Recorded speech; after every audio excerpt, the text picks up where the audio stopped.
唱激勵嘅歌曲係咪？係嘅，其實我係唱一啲鼓勵人哋嘅歌咯，我中意，因為我自己有幾個階段啊嘛，我係經歷過自己個人做歌手好多，跟住之後就做咗樂隊，咁跟住到而家再次出翻嚟唱歌啦。咁我呢啲經歷咧係我學咗好多嘢，咁我好中意用我啲故事去分享翻俾人哋。咁所以近年我就寫咗，啱啱上幾年就寫咗一隻歌，就叫做《第三人生》。咁裏邊嘅內容都係一啲鼓勵人哋去唔好放棄啦。咁我裏邊咧有個歌詞咧就係、我係將我自己咧變成咗一隻紙飛機啊！咁你繼續飛，紙飛機會點㗎？佢會跌落嚟咁樣先，係咪啊？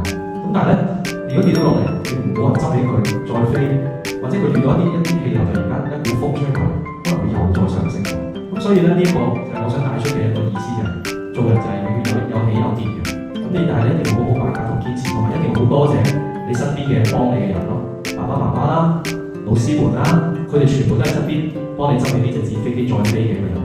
呢啲就係我好想去用我嘅人生嘅經歷去影響其他人。咁所以我特別中意寫一啲關於激勵同埋鼓勵人哋嘅啲正面嘅歌咯。